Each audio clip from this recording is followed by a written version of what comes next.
Astaghfirullah. Assalamualaikum warahmatullahi wabarakatuh. Alhamdulillah wassalatu wassalamu ala Rasulillah wa ala alihi wa sahbihi wa mawalah wa la hawla wa la quwata illa billahi wa ba'du. Alhamdulillah, di pagi menjelang siang ini kita bisa duduk untuk bertalabul ilmi kembali di Ahad pagi ini, dan tak lupa salawat dan juga salam kita hadiahkan kepada Rasul kita Nabi besar Muhammad sallallahu alaihi wa ala alihi wasallam. Tema di pagi hari ini kita akan membahas soal as-sa'adatu al-hakikiyatu, kebahagiaan yang hakikat. Ma'asyiral muslimat yang dimuliakan Allah Subhanahu wa taala, di dalam surah An-Nahl ayat 97 Allah Subhanahu wa taala berfirman, "Man 'amila salihan min dzakarin aw untha wa huwa mu'minun falanuhyiyannahu hayatan thayyibah wa lanajziyannahum ajrahum bi ahsani ma kanu ya'malun." Barang siapa yang melakukan amal yang saleh, baik dia laki-laki ataupun perempuan, dan dia seorang yang beriman, maka kami akan berikan kehidupan kepadanya dengan kehidupan yang baik di dunia, dan kami akan balas mereka dengan balasan yang jauh lebih baik lagi terhadap apa yang mereka telah kerjakan. Ayat ini dijadikan dasar oleh para ulama tentang hakikat mencari kebahagiaan bagi seorang manusia. Bahwa Allah Subhanahu wa taala mengatakan, "Man 'amila salihan", barang siapa yang beramal saleh, baik dia laki-laki ataupun perempuan, dan dia beriman, maka kami akan berikan kehidupan yang baik, maksudnya kebahagiaan di dunia dan juga kebahagiaan di akhirat dengan dilipat gandakan balasannya. Ulama mengatakan bahwa kebahagiaan itu ada di tiga perkara. Kebahagiaan itu ada di tiga perkara. Pertama, rahatul bali. Yang kedua, al-qana'atu. Dan yang ketiga, ta'atullahi azza wa jalla. Yang pertama, rahatul bal. Rahatul bal itu artinya menenangkan pikiran. Karena kebahagiaan itu sebenarnya sesuatu yang tidak bisa didefinisikan. Bahagia itu apa? Kalau orang ditanya bahagia itu, kadang-kadang bingung juga mau jawab itu. Bagaimana manusia bisa bahagia? Lahir saja dia nangis, mati pula ditangisi. Mana bahagianya? Lahir nangis, ketika dia mati ditangisi orang. Sehingga kemudian para ulama ketika membahas masalah apa itu as-sa'adah, kebahagiaan itu, definisi mereka itu berbagai macam. Sehingga kemudian banyak yang mendefinisikan itu dengan contoh akhirnya. Salah satunya adalah bahwa bahagia itu kalau rahatul bali, kalau pikiran kita itu senang. Kalau pikiran kita senang itu pasti bahagia. Dari sini kita tahu bahwa rahatul bal itu adalah kenikmatan penduduk sorga. Karena penduduk sorga itu apabila dimasukkan ke dalam sorga, Allah katakan wa naza'na ma fi sudurihim min ghillin ikhwana. Kami cabut pada dada-dada dan hati-hati penduduk sorga itu al-ghil, hasad, dengki, dendam, pokoknya penyakit hati. Baru kemudian dimasukkan ke dalam sorga. Jadi penduduk sorga itu pikirannya tidak aneh-aneh gitu. Dia tidak memikirkan orang, kenapa orang bicara soal dia, atau kenapa dia tidak melakukan seperti orang yang lakukan. Karena biasanya orang kepikiran itu karena dua perkara ini. Jadi kalau ada orang membicarakan keburukan kepada kita, kita katakan kenapa dia ngomong tentang aku seperti ini. Kepikiranlah kan gitu ya. Atau melihat seseorang melakukan sesuatu, kemudian kita berpikir kenapa saya tidak juga melakukan seperti dia. Kepikiran jadinya ya. Jadi penduduk sorga itu tidak ada kepikiran seperti itu, karena sudah dihilangkan hasad dalam hatinya, sudah dihilangkan dengki dendam, sehingga memang tenang hatinya. Makanya kebahagiaan itu caranya adalah rahatul bal, tenangkan hati, gitu maksudnya. Rahatul bal itu menenangkan hati. Kalau ada ucapan-ucapan yang gak enak itu tenangkan saja, jangan dipikirin gitu. Karena bukan hanya sekelas ibu ya, sekelas Aisyah Ummul Mukminin radhiyallahu anha.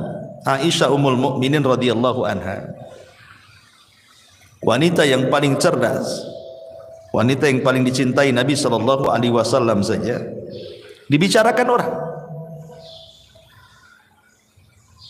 Jadi suatu hari Aisyah Ummul Mukminin ini kebagian Qur'ah. Qur'ah itu maksudnya undian dari sekian istri si Nabi yang boleh ikut perang bersama Nabi. Karena kan tidak semua istri Nabi itu ikut perang, sehingga demi keadilan di Qur'ah diundi siapa yang berhak ikut dan siapa yang tidak berhak ikut. Aisyah radhiyallahu anha kebetulan ketika itu yang ikut perang bersama Nabi, menemani Nabi sallallahu alaihi wasallam safar dalam kondisi atau dalam keadaan berjihad. Menang pulang. Lah ketika pulang itulah Aisyah radhiyallahu anha di malam hari ingin buang hajat. Karena Aisyah itu kan berada di rumah-rumahan unta. Zaman itu kan belum ada mobil ya. Wanita biasanya diletakkan di rumah-rumahan, yang rumah-rumahan itu diletakkan di punuk unta. Jadi Aisyah radhiyallahu anha ketika itu minta izin kepada pasukan untuk buang hajat tengah malam.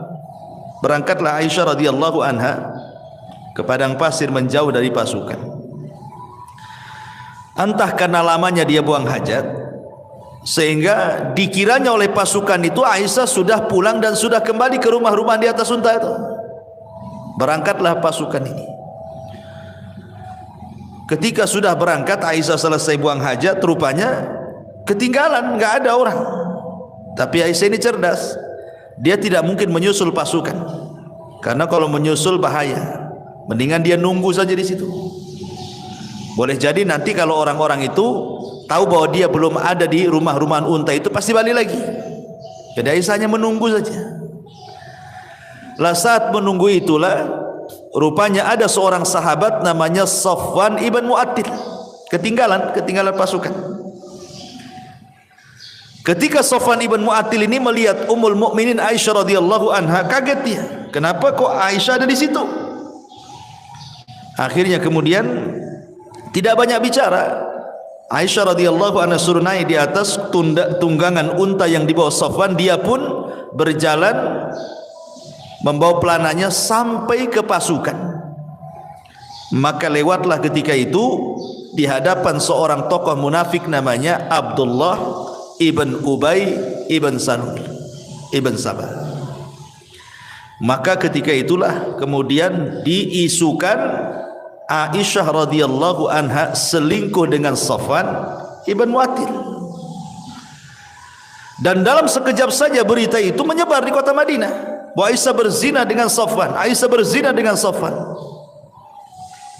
Bayangkan qadarullah ketika itu Aisyah radhiyallahu anha sakit karena memang safar jauh, terlampau lama dalam peperangan sehingga jatuh sakit Aisyah. Ketika sakit, dia tidak tahu berita tentang dia di luar sana. Karena dia di dalam rumah terus kan sakit. Tidak tahu kalau di luar itu dia sedang difitnah bahwa dia selingkuh dengan Safwan ibn Mu'attil. Sementara Nabi SAW terus menunggu wahyu. Kok enggak turun-turun wahyu ini? Maksudnya kalau memang Aisyah itu berzina, kasih tahu. Maksudnya turun wahyu gitu ya. Atau kalau dia tidak berzina, ya tolong kasih tahu juga lah kan gitu. Turun wahyu juga gitu. Tapi selama sebulan itu enggak turun-turun wahyu itu. Sesak dada Nabi. Akhirnya kemudian Nabi SAW datang ke tempat Aisyah radhiyallahu anha. Bayangkan 1 bulan Rasul tidak mau menemui Aisyah. Tapi memang harus ditanyakan karena masalahnya tidak ada wahyu.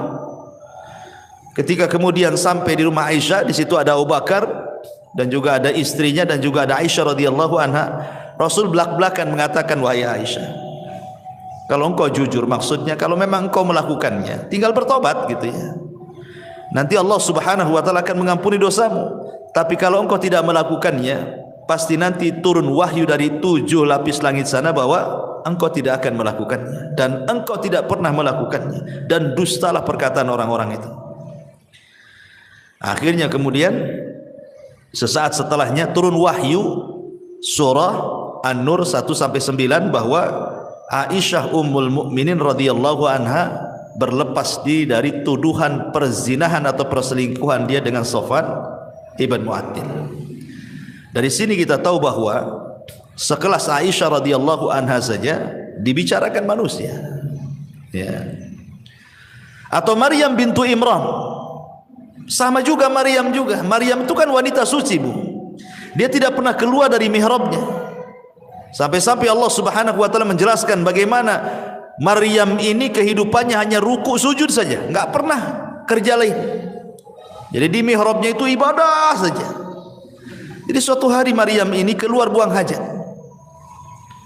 Lah ketika buang hajat itulah rupanya Allah Subhanahu wa taala mengutus Jibril untuk menghabar gembirakan bahwa Maryam akan punya keturunan.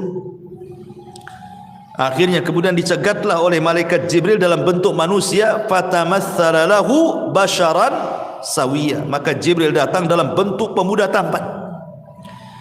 Kemudian memberitahu kepada Maryam bahwa Allah telah menghabar gembirakan engkau akan memiliki keturunan. Maryam bingung, bagaimana tidak? Aku ini seorang gadis, tidak punya suami. Tidak ada wanita laki-laki yang menyentuhku. Lalu apa nanti kata manusia? Maryam punya anak, enggak ada suami, enggak ada laki-laki yang menyentuhnya. Sempat Maryam itu mengatakan, pergilah kalau engkau memang orang yang bertakwa. Tapi Jibril kemudian meyakinkan bahwa ini adalah kehendak Allah Subhanahu wa taala. Barulah kemudian Maryam pun menerimanya. Ketika betul-betul kandungannya membesar, kemudian mulailah diketahui oleh manusia, maka Maryam pun kemudian keluar dari Baitul Maqdis sampai melahirkan di Baitul Lahim, ya kan? Akhirnya kemudian setelah melahirkan Isa bin Maryam, Allah berikan ketenangan kepada Maryam dengan cara apa? Dengan cara Isa yang masih bayi itu dibuat bisa bicara. Jadi kalau ditanya itu bayi siapa, maka cukup diisyaratkan ke bayi itu, nanti bayi itu yang ngomong. Dan ini salah satu mukjizat Nabi Isa, di buayan ibunya sudah bisa bicara gitu ya. Akhirnya betul ketika Maryam menggendong bayi, ya semua orang mencela itu bayi siapa kan itu. Makanya orang-orang Yahudi sampai hari ini, bukan hanya Yahudi zaman tempo dulu saja, sampai hari ini orang Yahudi itu mereka menganggap Maryam itu wanita pezina dan Isa itu anak zina. Makanya orang-orang Nasrani mengkafirkan orang Yahudi karena melampaunya orang Yahudi mencela Isa dan juga ibundanya Maryam bintu Imran. Dikafirkan sama orang Nasrani Yahudi itu karena menghina kenabiannya. Ya. Dari sini menunjukkan bahwa kalau sekelas Aisyah radhiyallahu anha, sekelas Maryam saja tidak lepas daripada pembicaraan manusia, apalagi ibu-ibu. Makanya pentingnya rahatul bal di sini, menenangkan hati, karena sehebat apapun manusia itu pasti dibicarakan orang. Maka rahatul bal itu penting. Ya, jangan pedulikan ucapan manusia, tenangkan gitu maksudnya. Rahatul bali. Kemudian yang kedua, wal qanaatu, dan qanaah. Qanaah itu artinya rela dan redha dengan pemberian Allah Subhanahu wa taala. Rela dan redha dengan pemberian Allah Subhanahu wa taala. Karena ini yang menjadikan orang itu lebih tenang hidupnya. Jadi kalau orang itu rela, redha, apapun yang diberikan Allah pasti akan tenang. Makanya ada seorang syekh mengatakan, kalau anda ingin tenang, lakukan 5 perkara. Kalau anda ingin tenang, lakukan 5 perkara. Yang pertama, nikmati yang ada. Jangan pernah memikirkan yang tidak ada. Nikmati yang ada, jangan memikirkan yang tidak ada. Ibu umpamanya punya rumah, rumahnya kecil gitu ya. Kalau hujan bocor umpamanya, sempit, itu yang ada. Jangan terpikir kapan saya punya gedung, gitu maksudnya. Nanti stres, Bu. Jadi yang ada saja itu nikmati. Memang kalau memang tidur di atas tikar, nikmatilah, daripada menghayal tidur di atas spring bed, tapi kan hayalan itu. Enggak stres hidupnya kayak gitu tuh. Menghayal yang enggak ada, ya nikmati aja yang ada. Itulah qanaah namanya. Ini sama lah, umpamanya ibu pengen apa? Pengen handphone bagus, ya. Dari dulu yang jadul aja. Gak bisa layar sentuh, itu layar pencet kalau yang jadul itu ya. Kepikir pengen kayak tetangga, handphonenya bagus gitu kan. Nggak usah, nikmati aja, nggak apa-apa. Disentuh-sentuh sajalah di situ, nggak, walaupun nggak keluar kan, nikmati aja kan ya. Karena stres orang memikirkan yang nggak ada tuh. Ini yang pertama. Yang kedua, berpikir positif, jangan pernah berpikir negatif. Artinya pikirkan kelebihan, jangan memikirkan kekurangan. Kelebihan pada diri ibu itu apa coba? Kelebihannya apa? Sebab kalau orang selalu memikir kekurangan, stres. Itu enggak qanaah tuh. Pikirkan kelebihan, jangan pikir kekurangan. Berpikir positif, jangan selalu berpikir negatif. Kemudian yang ketiga, jangan suka membanding-bandingkan. Ibu jangan membandingkan ibu dengan orang lain. Itu tidak qanaah namanya. Ya. Artinya bahwa kalau seandainya Allah Subhanahu wa taala sudah takdirkan memang ibu seperti itu, anggaplah secara ekonomi. Memang suami kerjanya ya apalah, supir taksi, ojek online, GoFood atau apalah istilahnya kan. Sementara tetangga ini kok ngantor, enak, mobilnya bagus gitu ya. Jangan pernah dibanding-bandingkan. Baik ibu dengan istri dia atau suami ibu dengan suami dia. Jangan pernah dibanding-bandingkan. Karena membandingkan sesuatu itu menjadikan orang tidak qanaah. Kalau suka membanding-bandingkan itu hilang qanaahnya. Makanya kenapa Nabi SAW mengatakan ungzuru ila man huwa asfala minkum wa la tangzuru ila man huwa fawqakum fa huwa ajdar alla tajrar nikmatallahi alaikum. Lihat ke bawah, jangan lihat ke atas, kata Rasul. Orang kalau lihat ke atas kan pegel, Bu. Coba aja ibu nenggak gini lama-lama kan apa enggak pegel, Bu, ya kan. Stres, Bu, kalau nengok kapan saya kayak dia, kapan saya kayak dia, apa enggak stres dia? Pegel tuh otaknya. Tapi kalau lihat ke bawah pasti akan tenang. Kenapa? Karena Rasul mengatakan fahuwa ajdar alla tajdar nikmatallahi alaikum. Karena orang kalau suka lihat ke bawah itu akan lebih mudah bersyukur. Oh, aku ini masih lebih baik dibandingkan si anu gitu ya. Alhamdulillah gitu. Tapi sekali lagi catatannya, ini kalau bicara soal urusan dunia. Ya, kaedah melihat ke bawah, jangan melihat ke atas ini dalam bab urusan dunia. Jangan masuk dalam urusan agama. Sebab kalau urusan agama kaedahnya terbalik. Lihat ke atas, jangan lihat ke bawah. Ya. Pamannya tetangga sholat 5 waktu. Jangan ibu melihat kepada sholat yang 1 waktu. Anda apa-apalah saya sholat 2 waktu, ini si anu 1 waktu aja. Bukan begitu kan? Tapi lihat ke yang 5 waktu, kapan seperti dia gitu maksudnya. Ada tetangga kawan hafal juz 30 gitu. Sebelahnya pula pamannya cuma 3 kul saja. Ibu masih mending dengan wadduha. Alhamdulillah saya masih hafal wadduha, tambah 3 kul masih lebih baik daripada dia. Maksudnya jangan melihat ke bawah, tapi lihat kapan saya bisa kayak dia, hafal juga juz 30 gitu maksudnya. Itu kalau soal urusan agama ya. Jangan melihat ke bawah, lihat ke atas. Tapi kalau urusan dunia, jangan pernah menatap ke atas. Capek, ya, stres nantinya. Hilang qanaahnya. Itu hilang qanaah itu karena suka melihat ke atas, tidak melihat ke bawah. Kemudian yang keempat, kata para ulama, sibukkan dengan perkara-perkara masa depan. Jangan memikirkan sesuatu yang sudah berlalu. Makanya sering saya katakan, banyak orang itu kadang-kadang belum move on ya istilahnya. Mungkin dulunya pernah kaya, kemudian miskin, terpikirlah dulu. Mungkin dulunya mantan manajer, sudah tidak manajer lagi, terpikir pula masih jadi manajer. Mungkin dulunya dia polisi, kemudian purnawirawan, masih terpikir dia seolah-olah dia polisi, padahal sudah pensiun.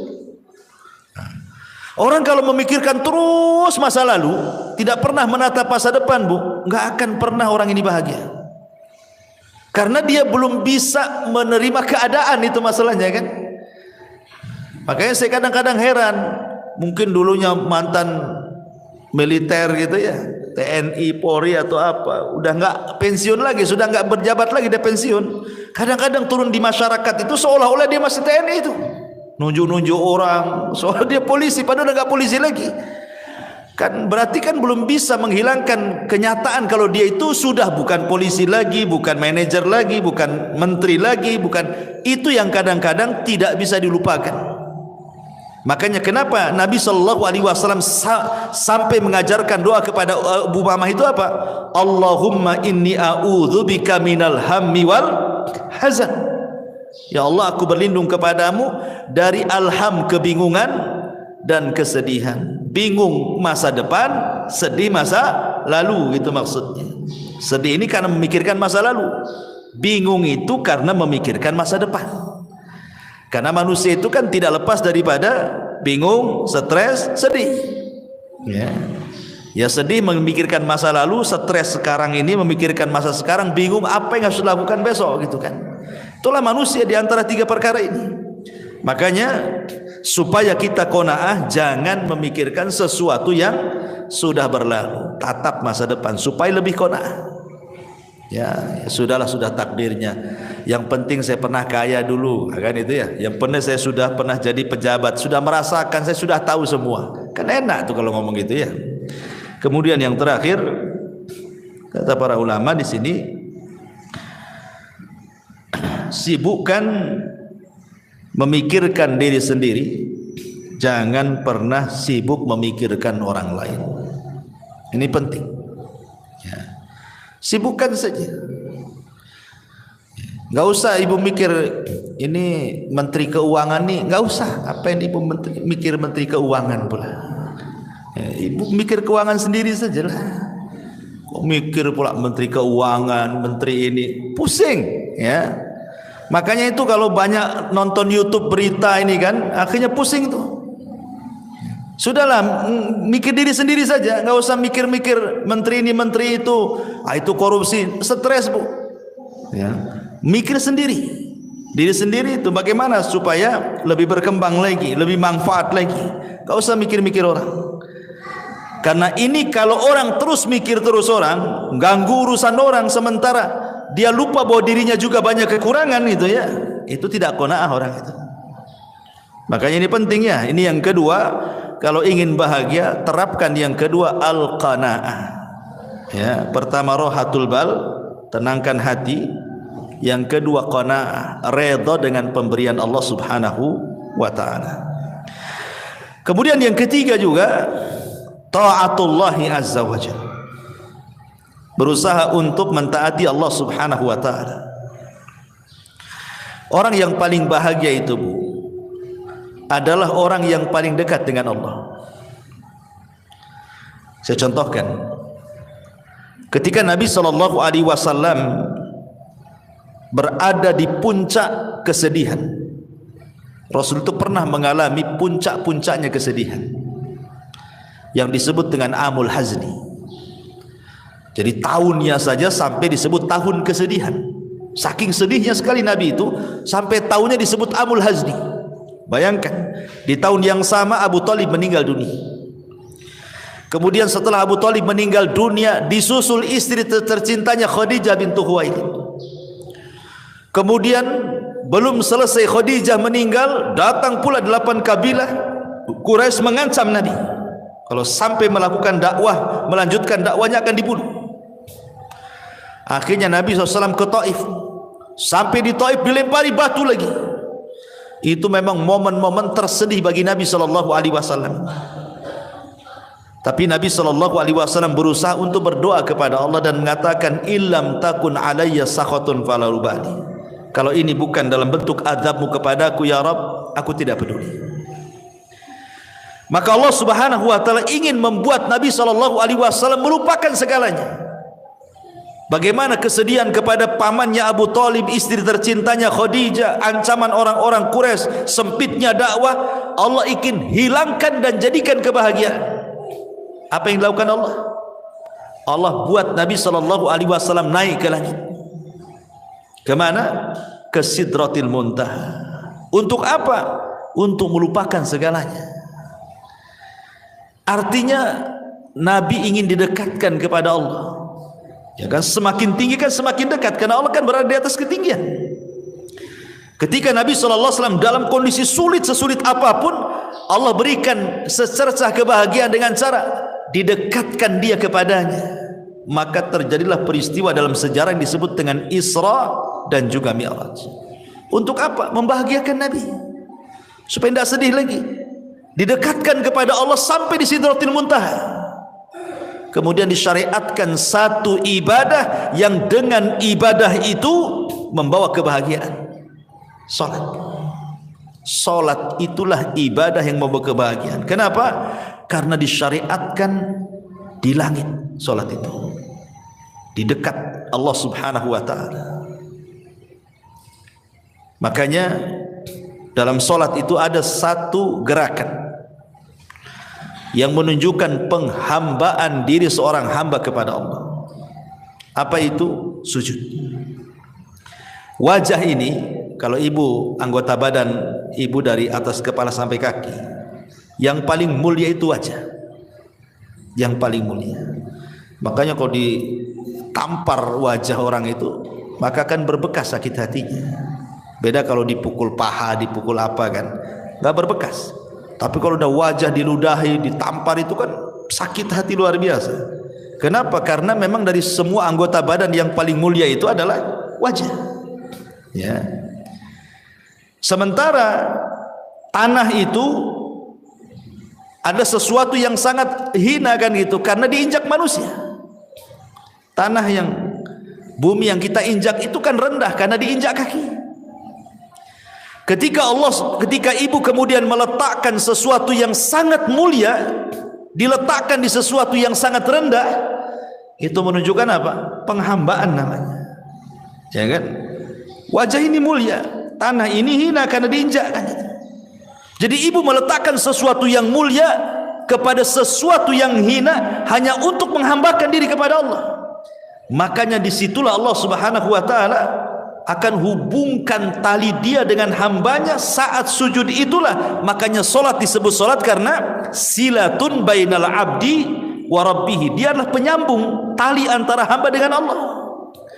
Makanya kalau orang solat, maknanya dia sedang mendekatkan diri kepada dalam sujudnya. Ketika itulah kebahagiaan Allah turunkan. Dalam kondisi apapun Rasul itu kalau ada masalah yang tidak bisa keluar dari sebuah masalah, pasti Rasul akan solat. Rasul itu kalau ada masalah pasti solat. Sebagaimana Aisyah radhiyallahu anha mengatakan, kana an-nabiy sallallahu alaihi wasallam idza hajabahul amr fazia ila shalah. Rasul itu kalau datang perkara yang sangat menyulitkan bagi kehidupannya, bersegera dia solat. Karena dia tahu bahwa solatlah yang akan mengurai permasalahan. Sebagaimana yang pernah saya ceritakan kepada ibu-ibu kan, ada seseorang ibu itu yang minta fatwa kepada seorang syekh. Ya syekh, saya punya anak ini hidupnya nggak pernah bahagia dari kecil sampai dia dewasa. Ya. Setelah dia dewasa masuk ke pekerjaan, asik masalah saja pekerjaannya, keluar masuk pekerjaan. Kemudian soal perjodohan pun sama, sampai sekarang pun dia tidak dapat jodohnya. Kemudian masalah kesehatan pun sama. Sekarang anak saya ini stroke. Ya. Sudah masalah ekonomi masalah, masalah jodoh masalah, masalah kesehatan pula masalah. Jadi kata ibunya itu seolah-olah anak saya itu dari kecil sampai sekarang nih tidak pernah tersentuh dengan kebahagiaan. Apakah anak saya tersihir wahai syekh? Itu pertanyaan ibu ini. Jangan-jangan anak saya tersihir wahai syekh. Bisa enggak kau meruqyah anak saya katanya. Tapi syekh ini mengatakan pertanyaan satu saja. Apakah anakmu sholat? Itu pertanyaan saya. Saya tidak mengatakan nanti saya ruqyah coba mungkin ada jinnya gitu. Tidak, yang ditanyakan pertama kali apakah putramu sholat? Maka ibunya mengatakan tidak ya syekh, putraku tidak pernah sholat. Apakah dia seorang muslim? Ya, dia seorang muslim. Artinya kenapa dia nanya seorang muslim? Kalau orang kafir kan tidak perlu ditanya sholat kan itu ya. Apakah dia seorang muslim? Ya, dia seorang muslim. Kenapa dia tidak sholat? Wallahu a'lam. Maka syekh mengatakan jangan-jangan kesulitan hidup dia sejak kecil sampai dia terbaring stroke itu bukan karena apa-apa, karena dia tidak sholat. Itu jawabannya. Jadi apa yang harus aku ruqyah katanya. Kemudian syekh membentangkan sedikit soal sholat. Dia jelaskan sama ibu ini, begini ya bu ya, sholat itu adalah penghubung kita dengan Allah. Jadi kalau kita sholat itu kita sedang menghubungkan tali kita dengan Allah Azza wa Jalla. Sekiranya tali yang kita hubungkan dengan Allah itu putus, maka putuslah hubungan kita dengan Allah. Ketika Allah tidak berhubungan lagi dengan kita, mungkinkah Allah membantu kita? Tidak mungkin ya. Maka sholatlah, kata syekh ini, sholatlah. Sebab kalau seandainya anda sholat berarti anda sedang menghubungkan tali anda dengan Allah. Ketika terhubung tali itu dengan Allah, maka yakin Allah subhanahu wa ta'ala akan menolong anda. Kemudian syekh mengatakan, coba bayangkan kalau putramu ini bangun di pagi hari dan dia tidak sholat subuh, berarti dia memulai dengan aktivitas hari itu dengan laknat Allah Azza wa Jalla karena melakukan dosa besar ya. Kemudian datang siang hari lagi dia tidak sholat duhur, berarti dia sudah dilaknat di siang hari. Kemudian datang sore hari lagi dia tidak sholat asar, berarti Allah sedang melaknat dia di sore hari. Kemudian datang di malam hari maghrib dia meninggalkan maghrib, berarti dia sedang dilaknat di waktu maghrib. Kemudian sholat isya dia tinggalkan pula sholat isya, berarti dia sedang dilaknat di waktu isya. Kata syekh, bagaimana orang akan bahagia sementara awal aktivitas hidupnya diawali laknat dan sebelum tidur pula dia dilaknat katanya. Mana bahagianya? Gimana coba? Awal dilaknat, akhir pula dilaknat. Maka wajar anakmu tidak akan bahagia. Maka syekh mengatakan suruhlah dia sholat. Dari sini kita tahu bahwa ketaatan kepada Allah Subhanahu wa taala itu salah satu penyebab orang bahagia. Karena bahagia itu ketika seorang hamba dekat dengan Allah. Ketika Nabi SAW sedang kesulitan, diberikan kebahagiaan dengan cara apa? Didekatkan dengan Allah, diangkat naik ke langit, didekatkan sampai di Sidratil Muntaha. Maka hilanglah keperitan hidup Nabi SAW, sehingga ketika turun setelah peristiwa Isra Mi'raj, semangat lagi dia hidupnya, semangat lagi. Apalagi selama perjalanan Isra Mi'raj itu bagaimana Nabi SAW dipertemukan dengan Nabi Adam, Nabi Yahya, Nabi Isa, Nabi Idris, Nabi Harun, Musa dan para nabi yang lainnya. Menjadi sebuah pelajaran bahwa dakwah Rasul akan mengikuti marhalah para nabi yang dijumpai selama perjalanan itu. Seperti dia berjumpa dengan Nabi Adam. Sebagaimana Nabi Adam hijrah dari sorga ke bumi, maka engkau pun akan hijrah dari Mekah ke Madinah. Kemudian berjumpa dengan Yahya dan juga Isa bin Maryam. Sebagaimana keduanya dirongrong dimusuhi orang-orang Yahudi, maka engkau pun sama ya Muhammad, sesampainya di kota Madinah maka musuhmu orang-orang Yahudi. Kan itu. Kemudian juga berjumpa dengan Nabi Yusuf. Sebagaimana Yusuf dihasadi oleh saudara-saudaranya sehingga dimasukkan ke dalam sumur, maka dakwahmu pula yang menghalangi sebelum orang lain keluargamu. Maka yang menghalangi dakwah itu siapa dulu? Abu Lahab, keluarga. Belum ada Abu Jahal lagi. Ya, Abu Lahab sudah menghalang-halangi pamannya sendiri kan. Ketika Rasulullah SAW berjumpa dengan Nabi Musa alaihi salam, Nabi Harun alaihi salatu wassalam, Harun itu dikenal lembutnya. Maka berdakwahlah seperti Harun, lembut kepada Bani Israel. Ketika berjumpa dengan Nabi Musa itu dikenal kesabarannya. Walaupun dia dimacam-macamin Bani Israel, sabar dia. Maka seolah-olah Allah ingin katakan, sabarlah engkau seperti Nabi Musa dalam rangka mengobati umat Islam. Ketika berjumpa dengan Ibrahim, dan itu orang yang paling mirip dengan Nabi SAW, dan dia yang membangun Ka'bah, maka seolah-olah Allah mengatakan, teruslah ikuti agama nenek moyangmu. Maksudnya Ibrahim alaihi salatu wassalam dengan memakmurkan Masjidil Haram. Ya, jadi ada hikmah-hikmah selama perjalanan Isra Mi'raj itu. Dari sini kita tahu bahwa yang ketiga, taatullah, ketaatan kepada Allah adalah salah satu jalan juga meraih kebahagiaan. Ini satu perkataan ulama. Kemudian yang lain juga dijelaskan oleh Imam Ibnul Qayyim rahimahullahu taala. Imam Ibnul Qayyim rahimahullahu taala mengatakan, anna lis-sa'adatil 'abdi thalathatu umurin. Sesungguhnya dalam kebahagiaan seorang hamba itu terdapat 3 perkara. Idza an'ama 'alaihi syakara, wa idza btuliya 'alaihi sabara, wa idza adznaba istaghfara. Yang pertama, apabila diberikan nikmat oleh Allah Azza wa Jal, lantas dia pun bersyukur. Apabila diuji oleh Allah Subhanahu wa taala, lantas dia bersabar. Dan apabila dia melakukan dosa, dia pun berusaha untuk melakukan istighfar. Melakukan istighfar, meminta ampun kepada Allah Subhanahu wa taala. Ma'asyiral muslimat yang dimuliakan Allah Subhanahu wa taala. Di sini Imam Ibnul Qayyim rahimahullahu taala memberikan konsep 3 kebahagiaan.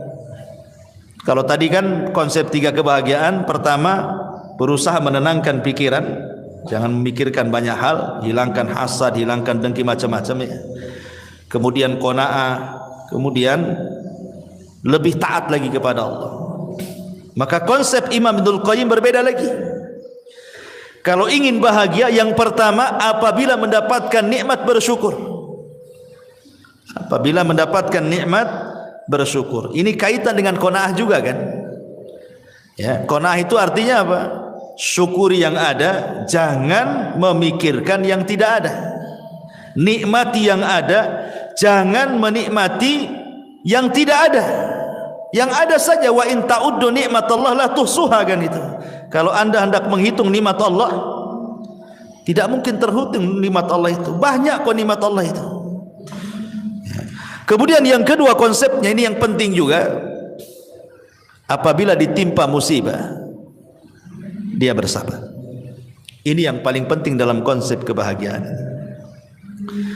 Karena biasanya ketika musibah itu terlalu berat, yang datang hanyalah keperitan dan kesedihan.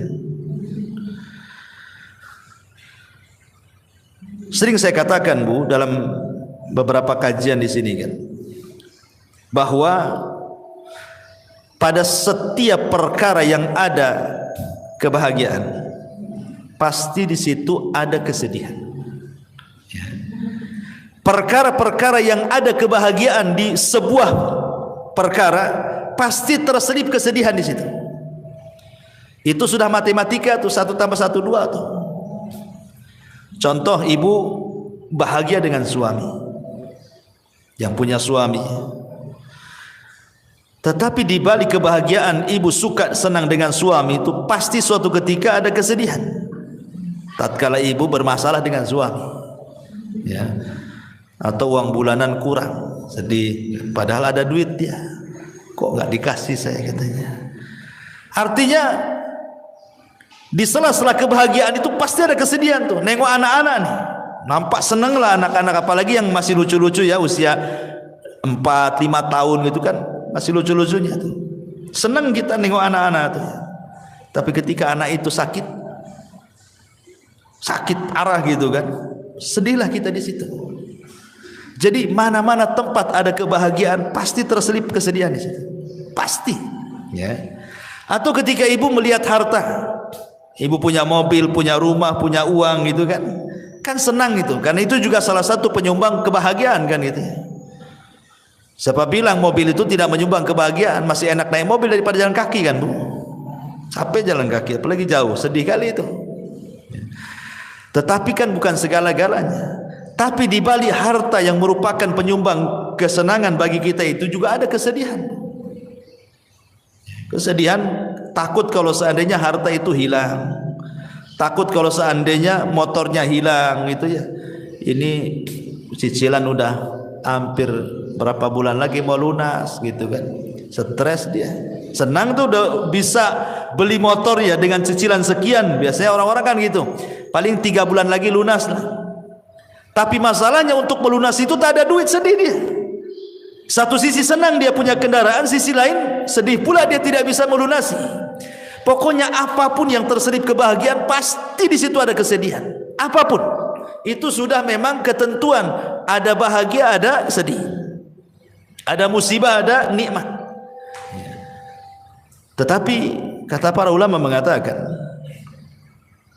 walaupun demikian, ya, seseorang itu harus memahami bahwa setiap kebahagiaan ada kesedihan, nanti Allah akan balik lagi.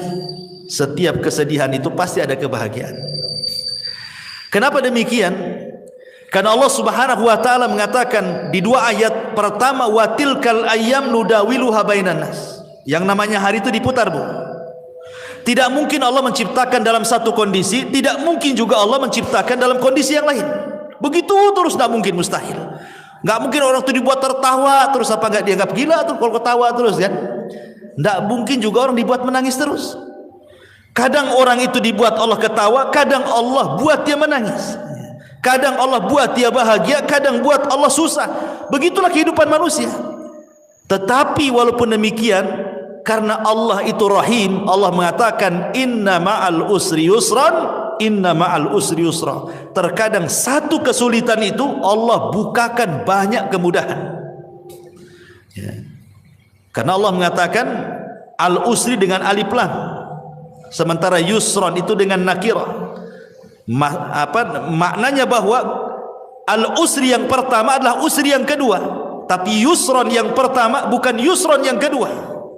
Kan 2 kali diulang dalam Quran itu kan, inna ma'al usri yusran, inna ma'al usri yusran. Dan ayatnya 2 kali diulang tuh. Artinya al usri yang pertama, usri yang kedua, tapi yusran yang pertama bukan yusran yang kedua. Gitu maknanya. ketika al-usri yang pertama adalah usri yang kedua, yusron yang pertama bukan yusron yang kedua, maknanya satu kesulitan bisa mendatangkan banyak-banyak kemudahan gitu maksudnya. Bukan satu kesulitan datang satu kemudahan, tidak. Satu kesulitan bisa saja 2, 3, 4, 5, 10 kemudahan. Karena rahimnya Allah Azza wa Jalla. Dari sini ada kaedah, Bu. Belum tentu ketika Allah menutup satu pintu, kemudian pintu-pintu yang lain Allah tutup. Bahkan terbalik. Terkadang satu pintu Allah tutup, pintu banyak Allah buka. Makanya ada sebuah kaedah yang disebutkan para ulama, man taraka syai'an lillahi awadallahu khairan minhu. Barang siapa yang meninggalkan sesuatu karena Allah, boleh jadi Allah akan berikan sesuatu yang jauh lebih baik dibandingkan yang ia tinggalkan. Contoh umpamanya orang dipecat dari perusahaan, sedih dipecat dari perusahaan kan? Kalau dia kurang qanaah, kalau dia kurang tawakal, boleh jadi dia suudzon. Ya. Mungkin Tuhan PT dengan Tuhan di luar PT mungkin berbeda gitu. Ya. Dia pikir Tuhan ada di PT saja, di luar PT tak ada Tuhan. Sehingga akhirnya kayak kiamat tuh. Dikeluarkan di PHK itu kayak kiamat.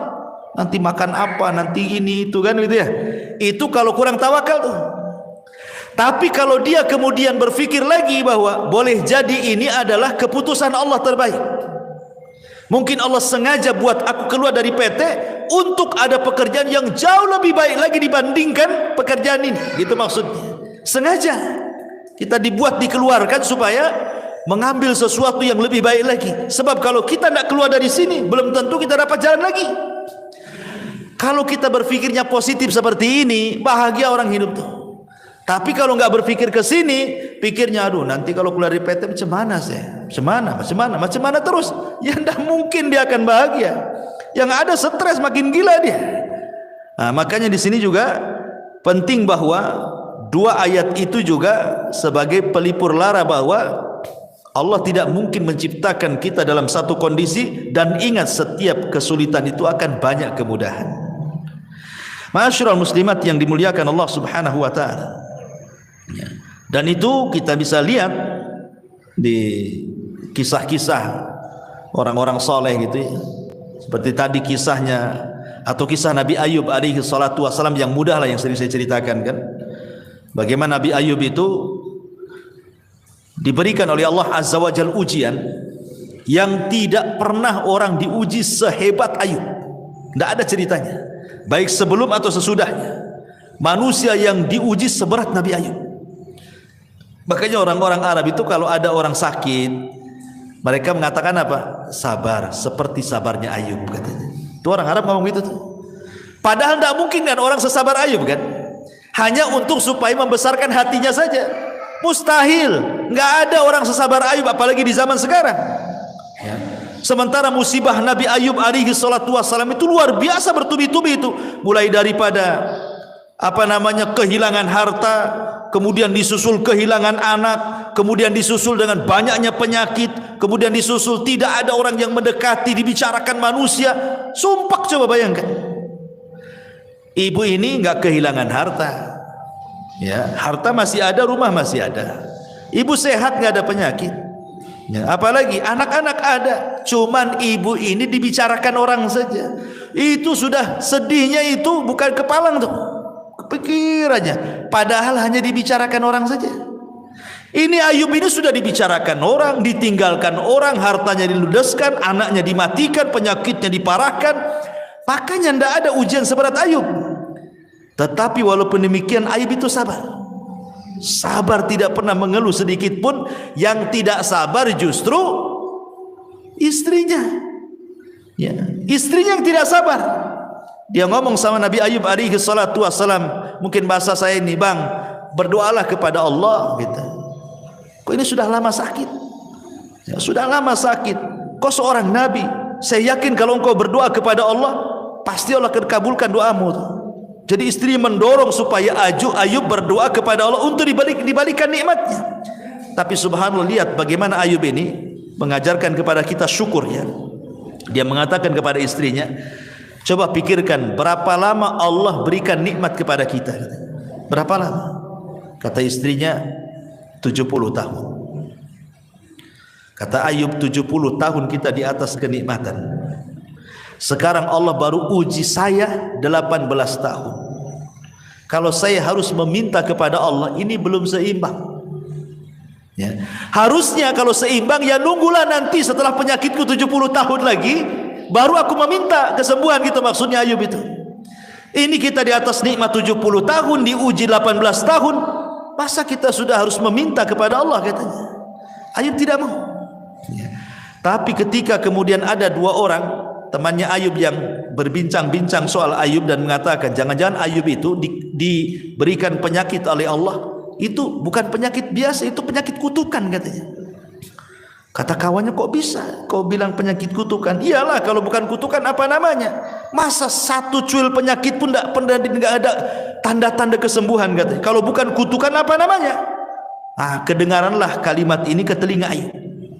Makanya Ayub mengatakan, Rabbi inni massaniya dhur wa anta arhamur rahimin. Ya Rabb, aku tahu engkau yang memberikan madarat ini kepadaku, tapi aku tahu juga bahwa engkau adalah zat yang maha pemberi kasih sayang dari hamba-hambamu penyayang. Maknanya seolah-olah Ayub mengatakan, ya Rabb, aku tahu bahwa engkau yang memberikan madarat ini kepadaku, tapi aku yakin tidaklah engkau memberikan madarat kepadaku kecuali karena sayangmu kepadaku. Itu maksudnya.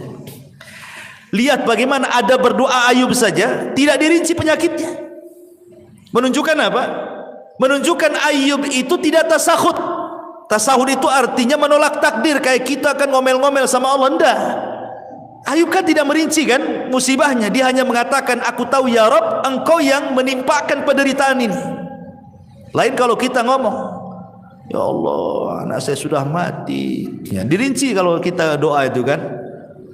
Ini rumah juga bocor-bocor kan itu, ya, ini usaha juga lagi sulit. Nah itu kalau doa kita yang dirinci itu, susahnya kita ini dirinci, ya kan. Ya, kalau bisa itu 10 rincian disebut semua tuh. Ya. Nabi Ayub tidak dirinci. Dia hanya mengatakan, ya Rabb, aku tahu kau yang menimpakan derita ini. Titik sampai di sini. Karena Allah sudah tahu gitu, tidak perlu dirinci, Allah sudah tahu kan itu. Dan itu ada berdoa namanya. Ya, Allah sudah tahu, sudah paham gitu.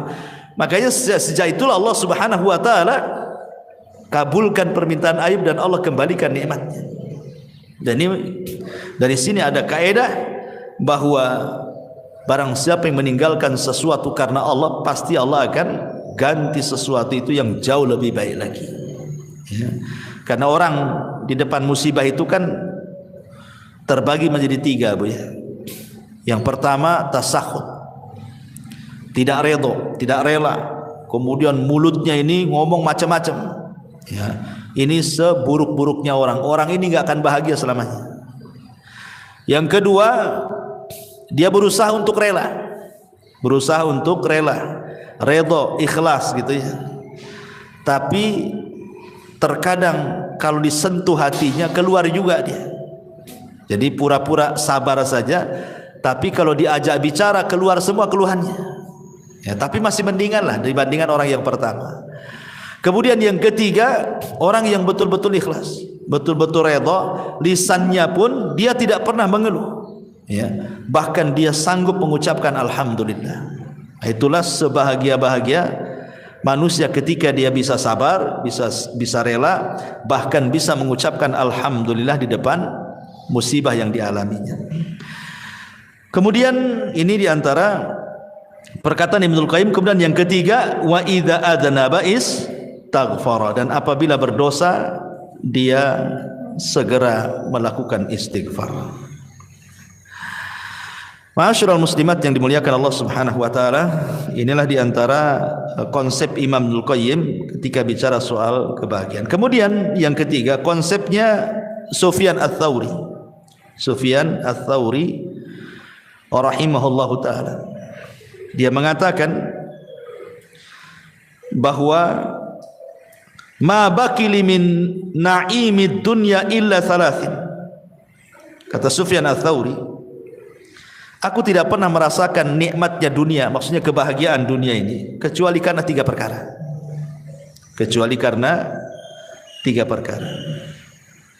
akhun thiqatun fillahi aqtasibu min suhbatihi khairan in ra'ani za'ighan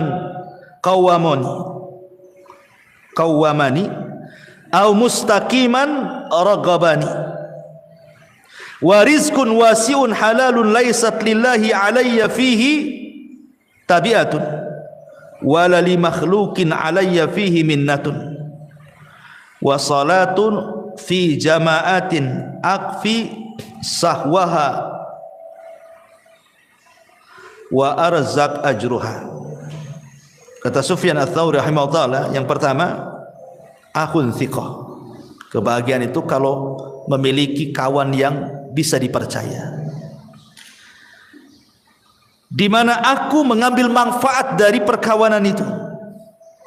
Kalau kawanku melihat aku menyimpang, dia berusaha meluruskanku. Kalau kawanku melihat aku istiqomah, berusaha memberikan dorongan, ya, kabar gembira sehingga makin istiqomah. Kemudian yang kedua, warizkun wasiun, rizki yang luas, yang halal. Rizki yang luas, yang halal, di mana dengan itulah aku tidak menjadikan aku menjadi peminta-minta kepada manusia. Aku kaya gitu, enggak harus meminta-minta kepada manusia. Dan yang ketiga, solat jamaah. Yang ketiga, solat berjamaah. Dengan itulah aku bisa merasakan kebahagiaan. Jadi Sufyan Ats-Tsauri mengatakan bahagia itu ada di 3 perkara. Teman yang baik, yang kedua rizki yang luas dan halal sehingga dia tidak meminta-minta, dan yang ketiga pada solat. Ya, sebagaimana Rasul mengatakan kepada Bilal, ya Bilal, hayya nastari bis salat. Wahai Bilal, mari beristirahat, bersenang-senang dengan salat. Jadi beliau mengatakan seperti itu karena Sufyan Ats-Tsauri ini orang yang paling zuhud, orangnya kaya tapi zuhud. Jadi suatu ketika Sufyan Ats-Tsauri ini ditanya oleh muridnya, ya Imam, engkau ini selalu memberikan fatwa zuhud, tapi kok kaya? Katanya. Jadi pikiran orang yang bertanya itu, kalau bisa orang zuhud itu ya miskin gitu maksudnya ya. Jadi orang zuhud itu menurut dia harus miskin, compang-camping, makannya nasi kerak gitu ya. Ya pokoknya susah lah orang zuhud. Dikiranya seperti itu makna zuhud. Jadi orang ini mengatakan, ya Sufyan, engkau ini selalu menasihati zuhud, tapi kau juga kaya gitu ya. Lihat jawaban Sufyan Ats-Tsauri. Dia mengatakan zuhud itu bukan itu. Zuhud itu kau letakkan hartamu di tanganmu. Maksudnya jangan kau letakkan hartamu di hatimu. Sebagaimana diriku, aku meletakkan hartaku di tanganku dan aku tidak meletakkan hartaku di hatiku. Dan kenapa aku harus kaya? Likaila atamandalu alal muluk, supaya aku tidak menjilat penguasa, supaya aku bisa mengatakan yang hak-hak, yang batil-batil katanya. Karena aku tidak ada, pemerintah tidak ada budi baik dengan aku. Aku sudah kaya, ya kan? Sehingga aku tidak menjilat mereka, sehingga aku bisa menegur mereka, kata Sufyan Ats-Tsauri. Dari sini menunjukkan bahwa itulah bentuk kebahagiaan, salah satunya adalah rizki yang luas dan halal. Sebab kalau rizkinya sempit gitu kan, akhirnya apa? Terpaksalah pinjam-pinjam uang, kan gak bahagia jadinya kan. Meminjam-pinjam uang, akhirnya tidak bayar utang, malam pula stres, siang pula menghilang, kan gitu. Orang yang punya utang itu cari-cari orang nggak kemana, nggak jelas gitu ya. Jadi salah satu kebahagiaan adalah rizki yang luas tapi juga halal. Karena rizki haram itu tidak akan bahagia, pasti ada masalah. Ya. Termasuk juga di sini kata beliau, punya kawan yang baik. Kalau salah ya diluruskan, kalau memang benar ya didorong supaya makin benar, kan bahagia punya kawan seperti itu. Ibu punya suami umpamanya kan, suaminya mendorong ibu, kalau salah diluruskan, kalau benar ya terus didorong-dorong, kan senang gitu ya. Nah, kata Sufyan Ats-Tsauri, carilah kesenangan di 3 tempat ini. Akhun thiqah, saudara yang bisa kita percaya, kemudian rizki yang luas, kemudian dalam solat jamaah, dan yang terakhir tentu saya ingin bacakan satu hadis. Hadis ini disahihkan oleh Syekh Nasiruddin Al-Albani rahimahullahu taala dari Zaid ibn Thabit radhiyallahu anhu.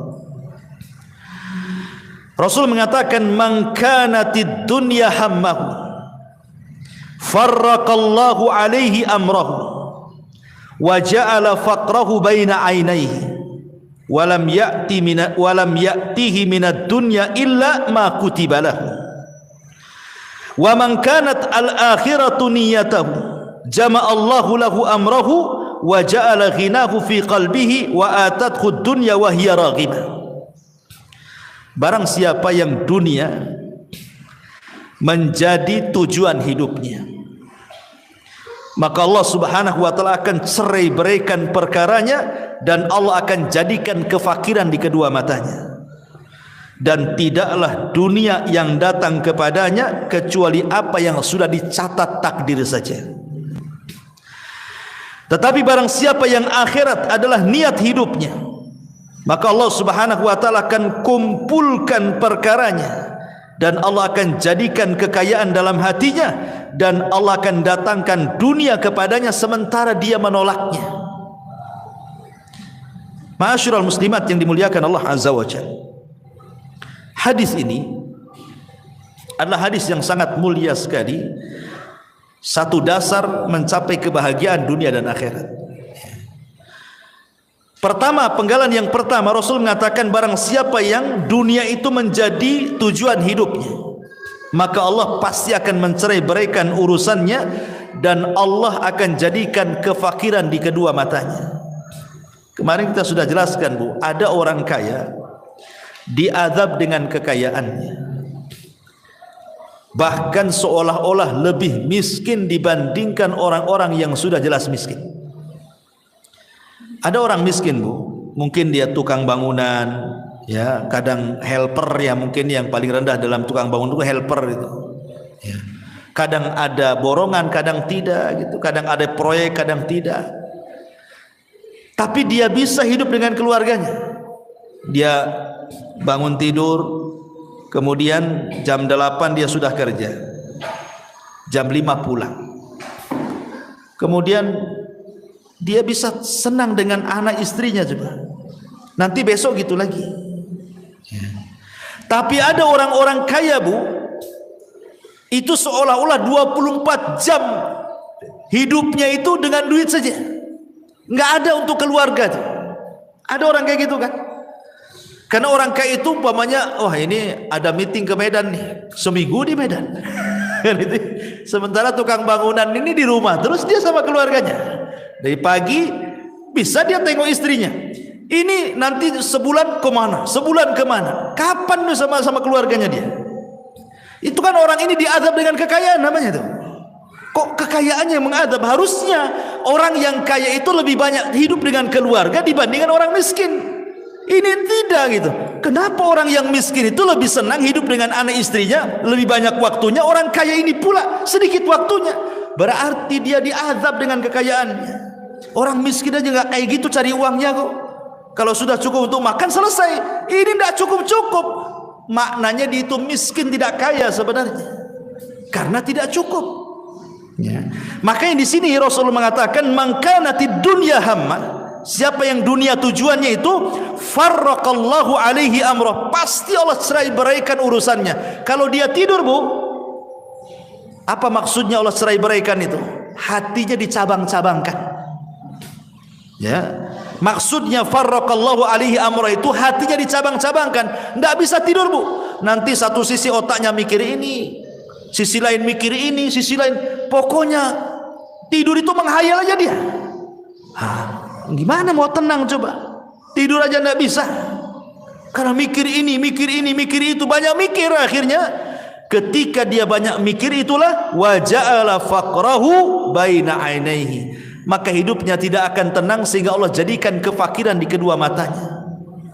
Mana dapat kesenangan orang kayak gini kan? Hidupnya nih mikir banyak gitu ya.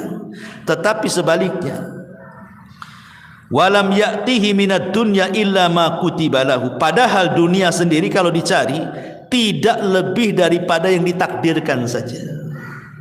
Maka berjalanlah bersama takdir, itu selesai. Jalan bersama takdir. Ya. Karena sehebat apapun Anda mencari dunia, kalau ditakdirkan dapat segitu ya segitu, tidak mungkin nambah. Ngapain kemudian ngoyo dari pagi ke pagi lagi kan? Padahal dunia itu sebatas ditakdirkan saja. Wa man kanatil akhiratu niyatahu, barang siapa yang akhirat niatnya, jama'allahu amrahu wa ja'ala ghinahu fi qalbihi wa atathu dunya wa hiya raghimah. Tapi kalau niat hidupnya hanya untuk akhirat, maka Allah akan kumpulkan urusannya. Maksudnya hatinya tidak akan bercerai-berai, itu tidak banyak dipikirkan, ya. Dan Allah jadikan hatinya, kekayaan dalam hatinya, dan dunia akan didatangkan sementara dia menolaknya. Ini di antara kebahagiaan yang dimaksud adalah kebahagiaan hati, ya. Karena di sini Allah Rasul mengatakan wa ja'ala ghinahu fi qalbihi. Jadi kalau ditanya bahagia itu ada di mana? Ya bahagia itu ya ada di hati. Ya. Kalau hatinya lapang, rumah yang sempit jadi lapang, gitu maksudnya. Kalau hatinya sempit, rumah yang lapang jadi sempit. Coba lihat Bu, ibu kan punya suami, yang punya suami kan, kalau ada masalah dengan ibu kan dia nggak kerasan di rumah Bu, pasti lari sana lari sini, nanti datang muring-muring pergi lagi kan gitu. Padahal rumahnya luas Bu, dia masih mendingan ngekos daripada di rumah sama ibu kan, karena lagi sempit hatinya tuh. Ya. Coba kalau lagi senang Bu, nggak mau keluar rumah dia. Ya. Tapi kalau lagi sumpek, nggak mau balik dia. Ya. Itulah menunjukkan bahwa kebahagiaan itu ada di hati. Hati makin lapang berarti semua lapang. Ibu yang kurang cantik saja kalau suami lapang itu dianggap cantik. Ibu yang cantik jelita kalau suami lagi stres kayak setan Bu, nengok ibu tuh. Karena gimana orang nggak senang? Nggak senang, buat apa cantik pun kayak setan katanya kan. Pokoknya orang nggak senang itu semua jadi jelek kan, tapi orang senang semua jadi indah. Karena memang itulah yang dimaksud di sini, wa ja'ala ghinahu fi qalbi. Allah jadikan kekayaan dalam hati. Wallahu a'lam bishawab. Ini yang bisa sampaikan. Tapi sebelum saya tutup, kalau ada yang bertanya silakan.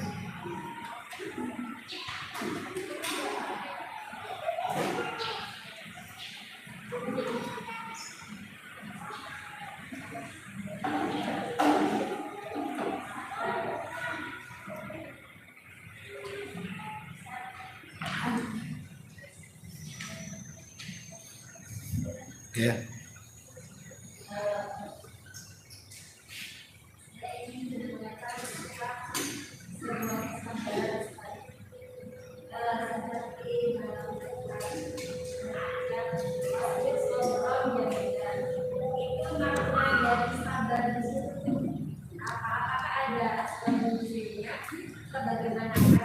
Apa sok pasbir sobron jamilah. Oke.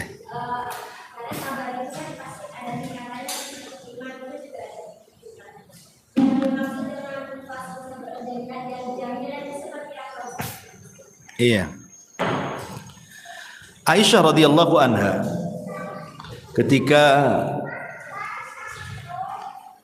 disidangkan oleh Nabi SAW ketika kisah tadi yang saya ceritakan ya, difitnah berzina dengan Safwan ibn Mu'attil. Jadi Aisyah radhiyallahu anha itu sedang berada di kasurnya terbaring. Dan ingat Aisyah ketika itu masih kecil. Ya, masih kecil. Maksudnya untuk menghadapi perkara besar itu belum sanggup.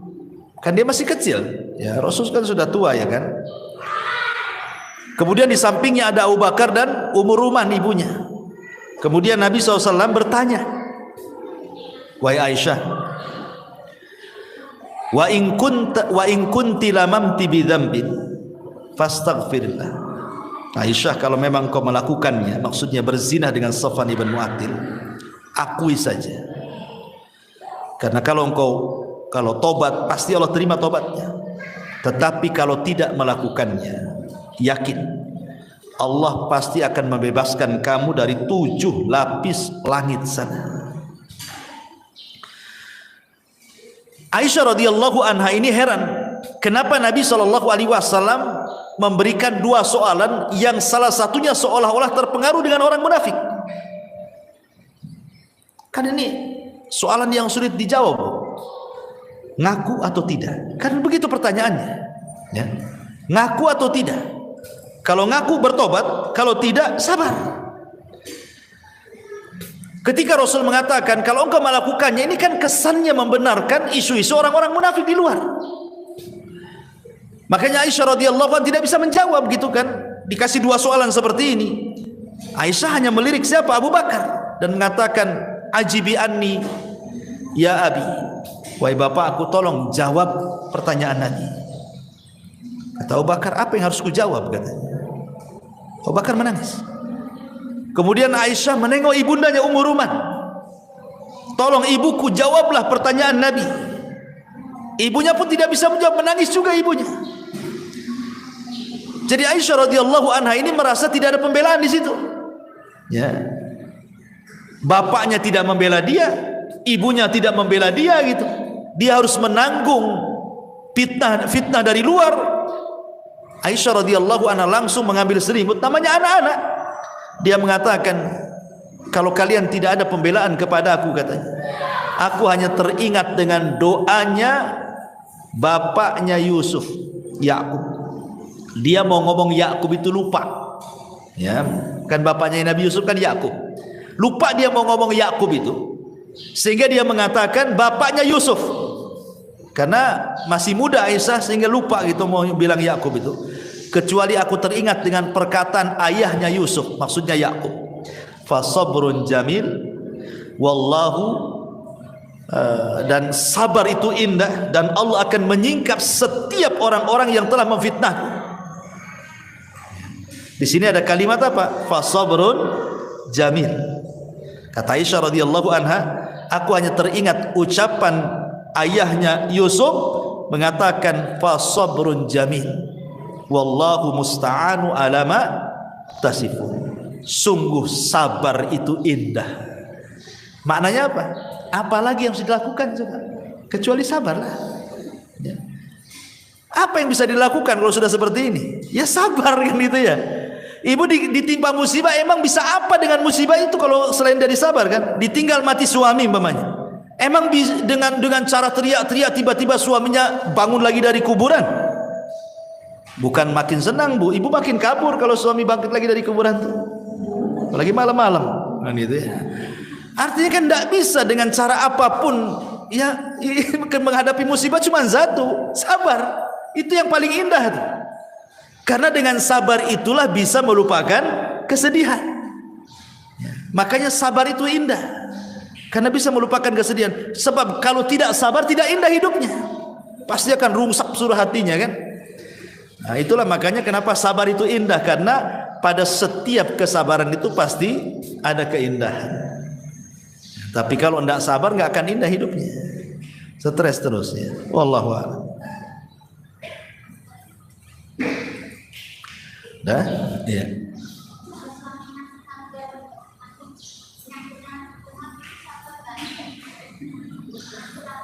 Suaminya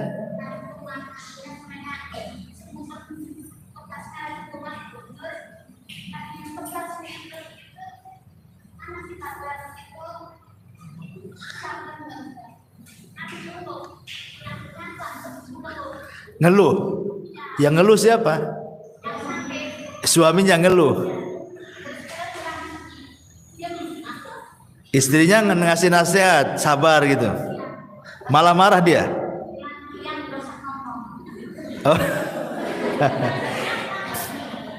Suaminya emosi. Iya, maksudnya kan suaminya sakit, kemudian ngeluh, istrinya nasihati, sabar bang. Abangnya marah, diam, nggak usah ngomong kan gitu kan? Oh, ibu yang ya janganlah, udah sakit ketipa tangga itu. Udah sakit makin sakit hati dia. Ya ibu kasih semangat ya. Kasih semangat. Ya nanti sembuh. Ya, tapi jangan omongan saja. Ya diurut, ya apa, dipegang, cari apa gitu kan. Obat buatkan. Kalau ngomong saja makin cepat mati itu biasanya.